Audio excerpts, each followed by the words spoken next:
Welcome to Interview Day for the College of Medicine. My name is Wendy Grant. I'm the Associate Dean for Admissions and Student Affairs. And I echo the welcome. My name is Jeff Tallman. I'm a pathologist, and I also serve as Associate Dean for Medical Education. We're going to start off by telling you a little bit about where our campus is situated. There will be an opportunity after acceptance to come and visit Omaha and our campus. Many of you know Omaha or have been here, especially if you're from Nebraska, but we think that it is a really fabulous place to go to medical school.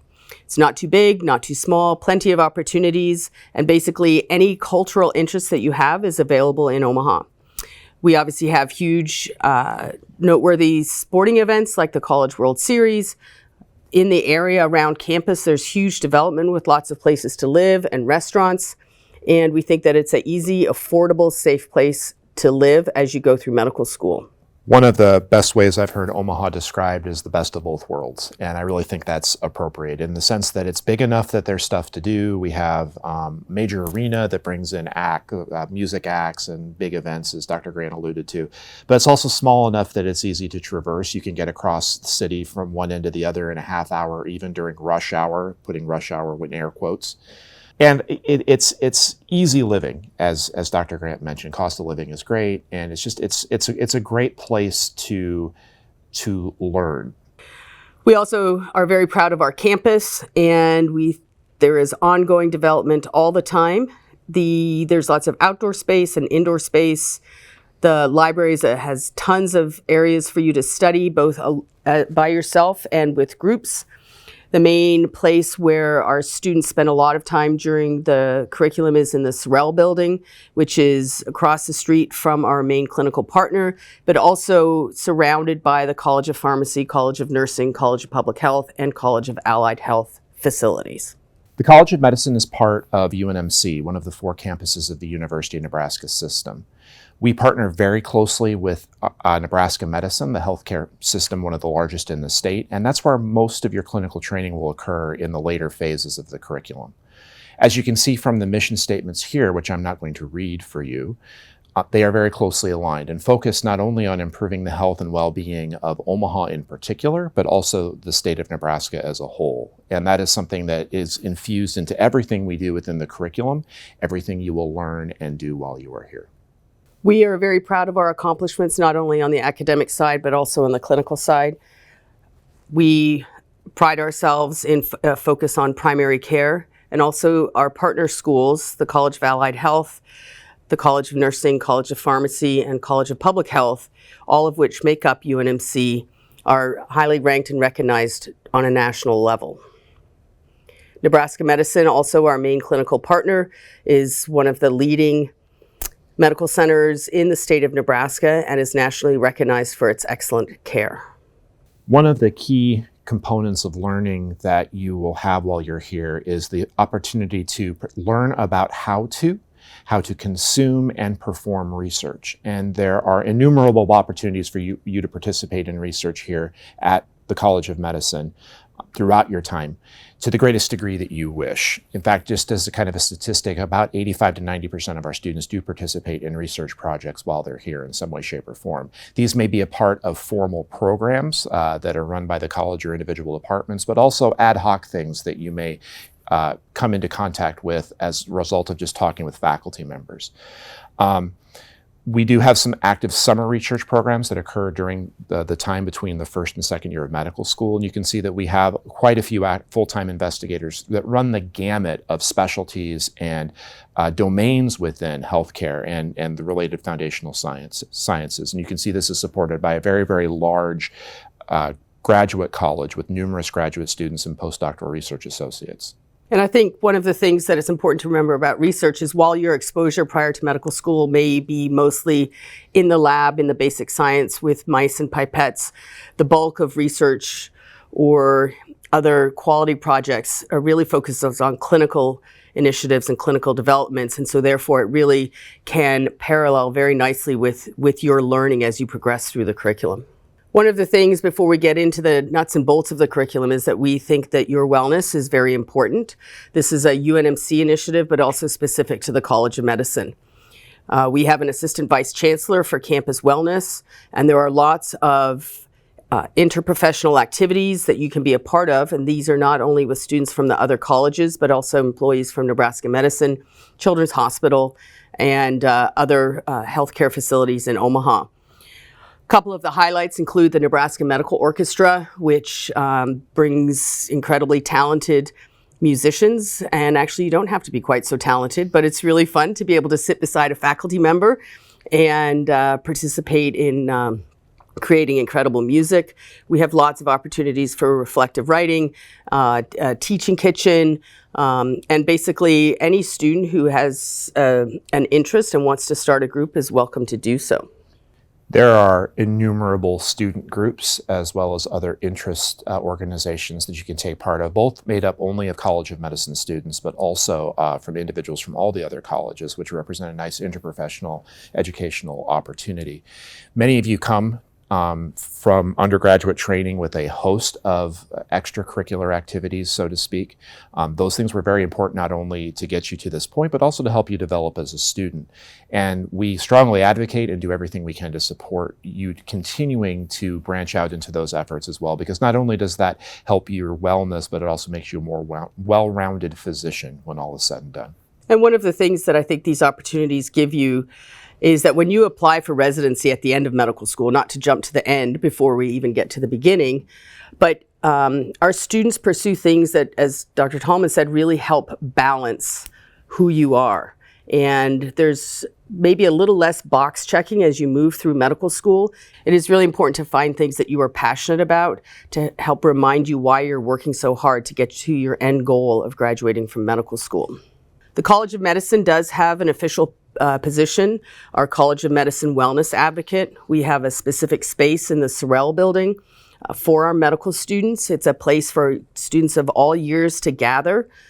And we also have a wellness intern program where fourth-year medical students act as resources for the first, second, and third-year students. They have a very unique perspective, obviously, because they have just been doing what you will be doing. And we think that this offers a great place to gather, share your stories, get perspectives, and really, again, help you understand how the process works and how you can see things at the other side of the curriculum. The College of Medicine is committed to diversity, equity, and inclusion. We have a DEI office, which is led by our Associate Dean for Diversity, Equity, and Inclusion. We have been working very hard to make sure that there is representation throughout the curriculum. As our office has developed, there has been an in-depth look through every aspect of the curriculum to make sure that DEI is integrated throughout the curriculum. We have a health sciences system, which we'll talk about a little bit later on, and there are opportunities we have a health systems coil, which you will learn a little bit more about in a few minutes. We do think that community engagement is a very important part of your education, and this is being integrated throughout the curriculum. To build upon one of the things that Dr. Grant emphasized, the diversity and equity inclusion within the College of Medicine goes beyond just the admissions process or things like that, mostly because of the fact that we understand that to take care of communities, you have to be able to understand the diverse nature of the populations that you're going to see. And so a great deal of effort has been invested in ensuring that we are teaching not only cultural competencies so you can meet patients where they are coming from, where they are at, to be able to provide the best care for them. Our Office of Student Affairs provides career planning and support throughout your medical education. Basically, the associate and assistant deans in the office redo medical school with you on a daily, weekly, and yearly basis. You will meet with the leadership on an annual basis to make sure that you are on track to accomplish what you want. At the end of medical school, the office prepares a letter that represents what you have done throughout your time in medical school as you prepare for your residency application. One of the key points of advising, and you will meet many advisors while you're here on campus, not only the faculty members that you connect with and try to emulate, but also career advisors and academic advisors. And you see here the four main academic advisors that we have, their titles are directors of academic advising. Their job is to help you in the transition from your undergraduate and graduate training into medical school, to help you succeed scholastically, as well as to be able to perform well on standardized examinations and everything that comes. You will be assigned to one of these individuals when you arrive, and you will actually meet with them right away during the orientation and or first week of classes to get to know them, to get an understanding of what your study skills are, your preferences, and so on and so forth. They are always available for you to have conversations with. If you are struggling, we actually help facilitate meetings with them to help identify things that you can improve in your study skills or test-taking habits or whatever. And they work very closely not only with the Office of Student Affairs, but also with the Office of Medical Education. And they are present throughout all 4 years as needed. Each of these folks is a physician, so they have been through what you have been through and have special interest and training in doing the skills that I just talked about. We also have a robust tutoring system available for you. The bulk of the tutoring is done by fourth-year medical students. Again, fourth-year medical students have just been through what you will be embarking upon, and we think that it helps to give some perspective of how to learn, how to study, how to digest all the large volume of material that you will be facing and learning as you go through the curriculum. So, getting into the nuts and bolts of the curriculum, which is why we're here today. We call our curriculum the Training the Physicians of Tomorrow. This is a model that we adopted in the fall of 2017, so we've been doing it for a while. And essentially, you can read here the mission, again, aligning with the mission of not only UNMC and Nebraska Medicine, but the College of Medicine specifically.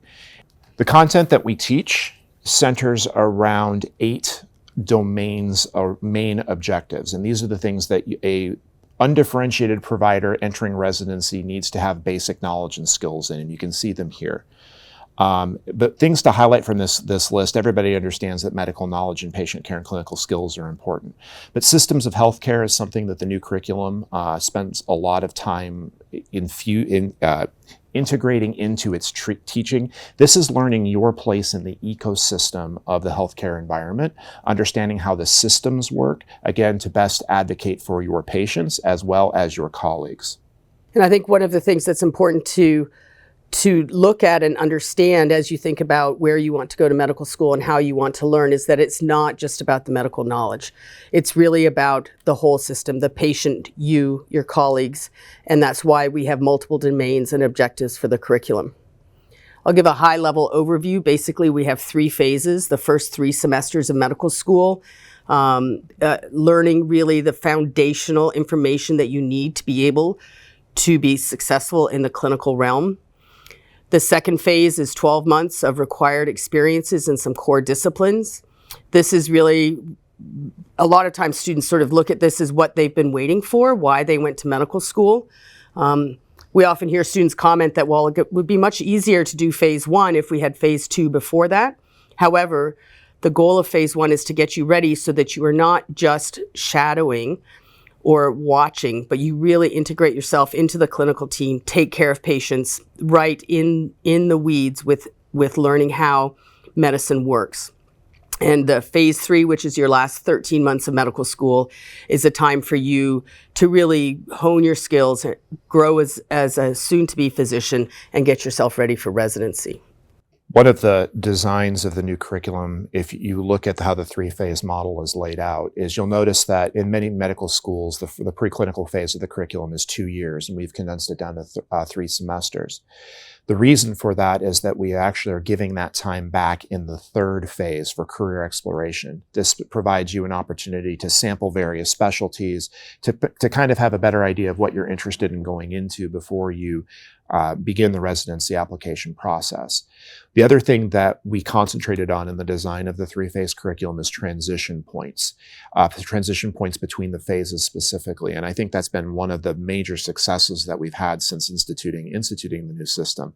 This includes the transition not only into medical school, the orientation onboarding process, but the transition from the preclinical to the clinical environment, as well as the transition out of medical school into residency. There's actually, we'll talk about it a little bit more at the end, but there's specific courses designed just for that. Running through the phases. Phase 1, Foundations of Medicine, as we've mentioned, this is 3 semesters in length. There are a series of 12 blocks. These are integrated blocks, meaning, in other words, you're not learning course content across, for example, a course in anatomy, a course in physiology, but you're learning things in an organ system-based manner. These are the blocks that you can see as they're laid out, and you can see that they are organ system-based. So in those, you are learning not only anatomy and physiology and biochemistry and all of the things related to that, but also pathology, disease processes and pharmacology. Again, that helps you kind of pull all of these things together in an integrated fashion. You do have a couple of break periods during this. So between between the second and third semester, there is a summer break, and then there is a break after the third semester between the preclinical and clinical phases. As we talked about, going through medical school is not just about relearning the Krebs cycle or understand how hepatocytes work or nephrons work, but it's also learning all the other things that you have to know to be a successful physician. And these are coils that are interwoven with the integrated blocks. Inquiries, how do you ask a scientific question? How do you answer a question that you may have? Ultrasound is a very important part of day-to-day medical care, and each block will have opportunities for you to learn how to use ultrasound. Physical exam skills, communication skills, these are all interwoven as you move through each phase of the curriculum. The coils also move through all 3 phases of the curriculum as well, and they're not only interwoven but also progressive. So, for example, in phase 1, in each of these various coils, in fact, they may be embedded to the point that you don't even realize that's what you're learning at the time. But as you progress through the curriculum, you get more and more exposure, more and more comfortable with the concepts in there, starting with an introduction in phase 1 to seeing application in phase 2, and then enhancement and enrichment in phase 3 in each of these. We think it's also important that you get into the clinical arena as soon as possible. After you get through your first semester, which we think it's very important to focus on learning new skills, how to learn, getting to know your classmates, understanding how to balance the workload that is required for medical school, and maintaining your wellness and exploring other things that help keep you balanced. The longitudinal clinical experience starts in the second semester and goes through the end of the third semester, where you would spend a half a day in clinic with somebody. As you spend more time working with a physician, you get more and more involved in taking care of the patients. And by the end of this experience, most of our students are going in to see the patients independently, report to the physician, and really participate in the decision making. And this all happens before you start in the focused clinical experience of the curriculum. These experiences also tend to be energizing. They remind you, after being in class and small groups and labs all day, of why you're doing what you're doing. You're actually getting an opportunity to see patients, care for patients, because you are participating as a medical student at that time.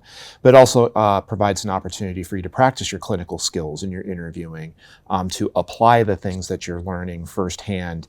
And many times the preceptors that you're working with in the longitudinal clinical experience, when they know what you're in at the time, they will actually be very focused in the teaching and make sure they point things out to you to really drive home the points that you're learning in the remainder of the curriculum.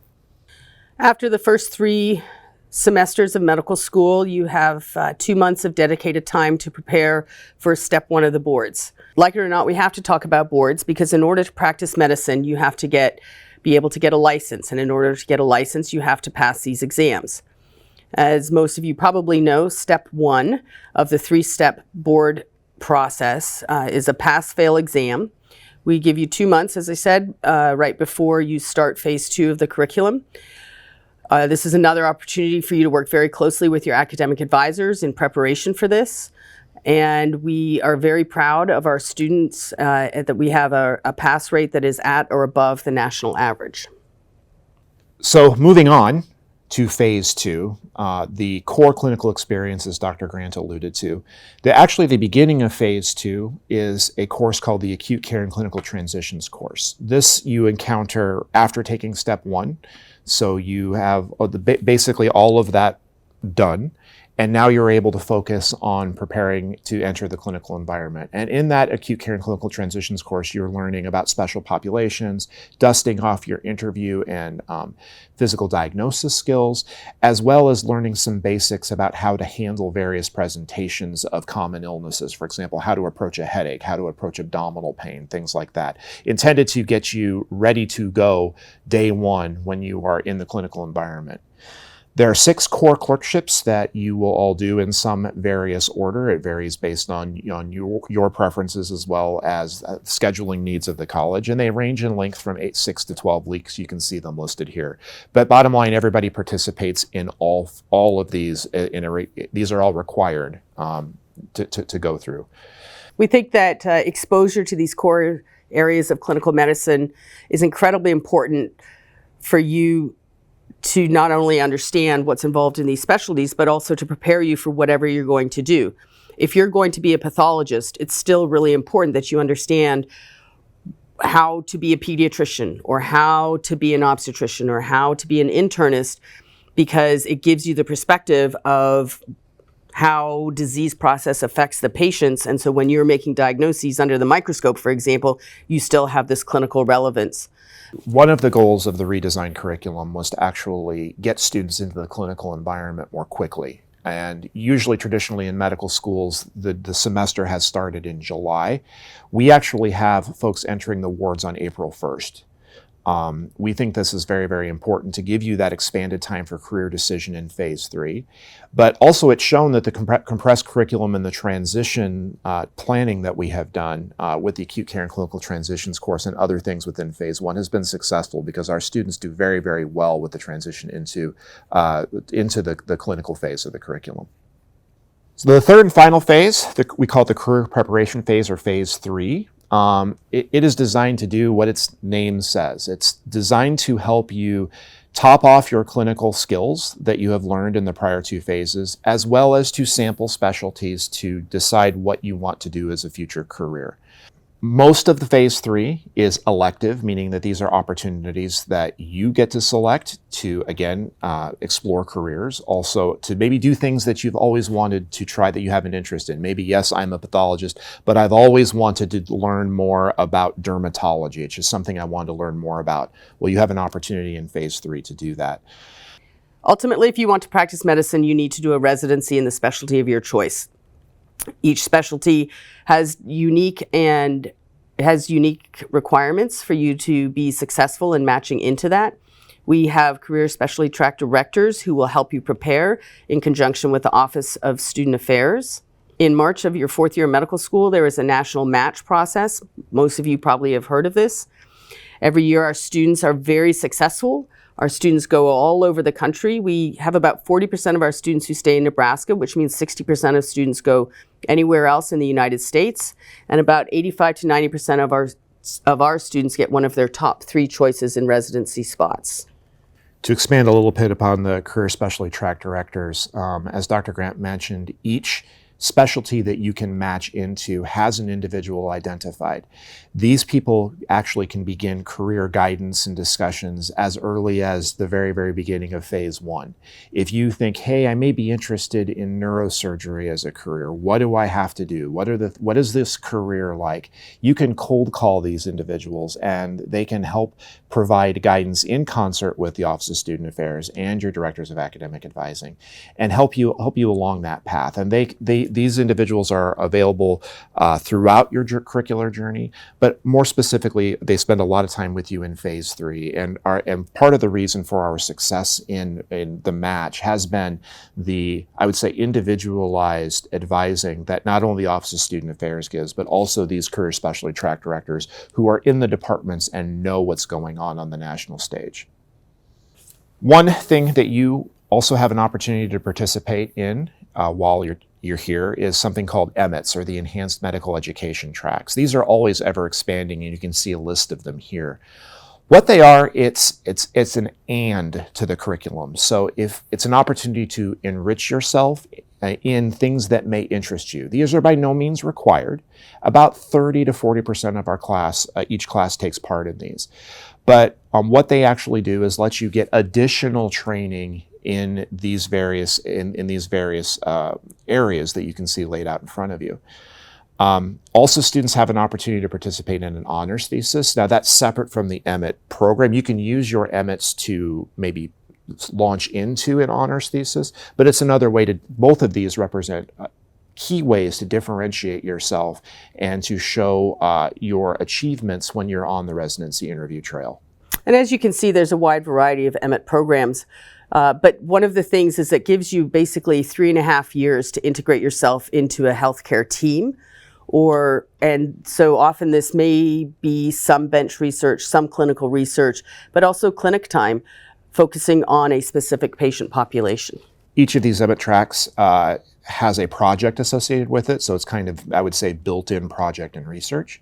Also, you have a self-identified mentor there because each of them has a leader or leaders, plural. Again, these are not by any means required, but they represent an opportunity if you're interested in further enrichment. As we talked about earlier, there are innumerable opportunities for you to get involved in the campus community outside of the curriculum.